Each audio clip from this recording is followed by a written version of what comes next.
Buenos días, soy Otón Domínguez, licenciado en Comercio Internacional por la Universidad del Valle de México, actualmente cursando el cuarto semestre de abogado en la Universidad de Guadalajara, en la ciudad de Guadalajara. La cápsula que estoy por presentarles tiene una duración de aproximadamente 7 minutos y medio y es parte de la materia de estudio de casos de instituciones jurídicas. Consideré abordar este tema porque es y ha sido objeto de debate en la sociedad en la época contemporánea, la definición de sexo y género.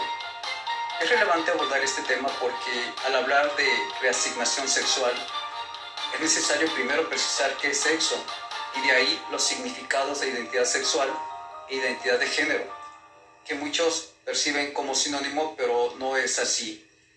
Se distingue entre sexo y género considerando que el sexo es el producto de la configuración somática de la persona, es decir, atiende a su naturaleza eminentemente corpórea, en tanto que género es la consideración del sexo en sentido vivido, como producto de la actividad psicosocial y cultural de la persona en cuestión.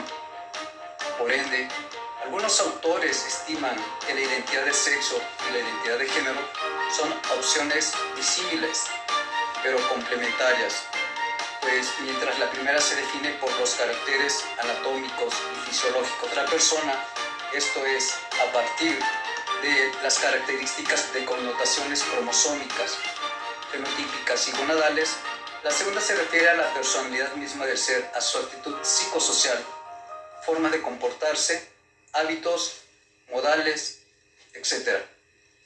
Espero que les sea de utilidad esta cápsula. Hola, ¿cómo están?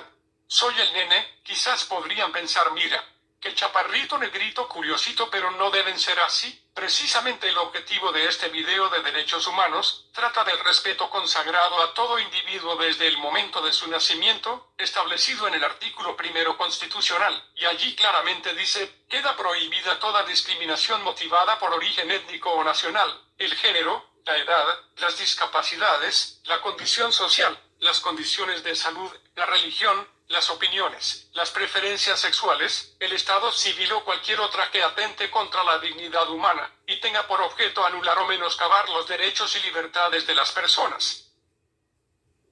Así que ahora ya lo sabes, nada de, que niño negrito tan bonito, o, cosas como, hola, chaparrito y menos hacer alusión, sorna, o condena sobre las preferencias sexuales que atenten contra la dignidad de las personas. Bueno, ahora ya lo sabes. Hecha la aclaración, te dejaré con el profesor experto que nos dará un paseo por las definiciones de conceptos fundamentales y distinguir la diferencia entre sexo y género, de lo cual se desprende parte del presente trabajo.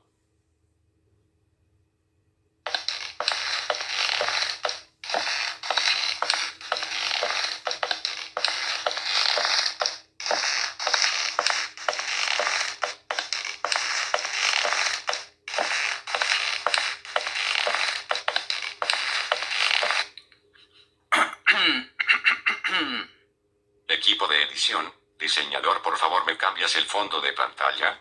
Gracias. Ahora pasaremos a definir dos conceptos claves. ¿Qué se entiende por sexo? El concepto sexo refiere a las características biológicas, anatómicas, fisiológicas y cromosómicas de la especie humana, sobre todo relacionadas a funciones de la procreación.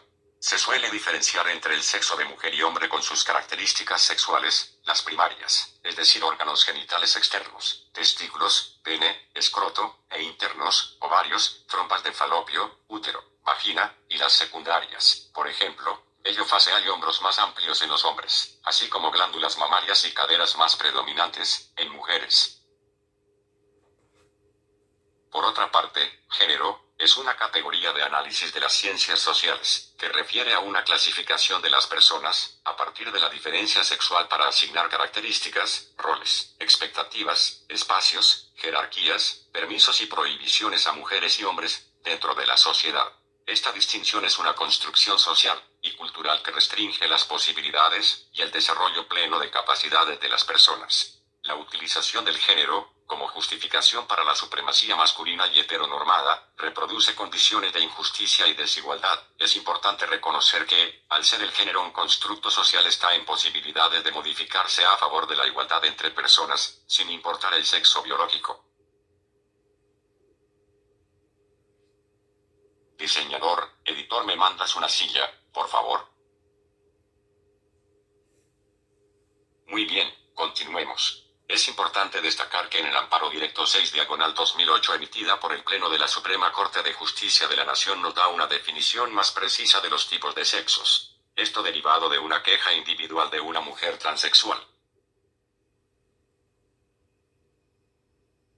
En dicha sentencia, los ministros de la Suprema Corte se apoyaron en definiciones de jurisconsultos o tratadistas que definían los tipos de sexos que, de acuerdo con diversos autores, el sexo biológico se relaciona directamente con las características naturales de la persona y comprende dos aspectos principales: A, físico, y B, psicosocial. En cuanto al primero de estos aspectos, Tolera Roca ha realizado la siguiente clasificación: 1. Sexo cromosómico o genético, que tiene que ver con los cromosomas sexuales de la persona. 2. Sexo cromático o nuclear, que se refiere al material remanente de dos cromosomas X que están presentes en el sexo femenino y uno solo en el masculino. 3. Sexo gonadal, que corresponde a la presencia de gónadas en la persona, ovarios o testículos. Y 4. Sexo morfológico, que representa la existencia de órganos genitales externos y características extragenitales que diferencian ambos sexos. En tanto que el aspecto psicosocial no se relaciona con las características físicas de la persona, sino más bien con el aprendizaje de un comportamiento sexual considerado como normal, para uno u otro sexo, en un contexto social. Al respecto, existen dos enfoques importantes: 1. Rol sexual o sexo social, que corresponde al encasillamiento que hacen las demás personas sobre la pertinencia de una persona a determinado sexo. Y 2. Sexo psicológico o identidad sexual, que es el sentimiento interno de cada persona de ser parte de uno u otro sexo. Este último es el que nos habla de una identidad sexual, la cual, según Peral Fernández, alude solo al sentimiento de pertenencia a uno u otro sexo orgánico, excluida, por lo tanto, cualquier consideración atinente a la orientación sexual, es decir, a la práctica homo-heterosexual de la persona en cuestión. Finalmente veremos qué son los roles de género. Los roles de género establecen socialmente las tareas y responsabilidades asignadas a los sexos. El término explica el conjunto de conductas y expectativas que deben regir la forma de ser, sentir y actuar de las mujeres y los hombres. A pesar de la persistencia de estos roles asignados a unas y otros a partir de estereotipos de género, en muchas culturas y sociedades actuales aún prevalecen en las relaciones familiares, sociales o laborales. Hasta aquí, este trabajo. El Nene y su servidor le agradecemos su tiempo y atención y esperamos volver a vernos en alguna próxima entrega de este tema o algún rubro distinto. Este trabajo nos fue encomendado a mí y al Nene por el licenciado en Comercio Internacional Otón Domínguez y actual estudiante en Derecho en la Universidad de Guadalajara. Nene, diles adiós a los estudiantes y tus televidentes.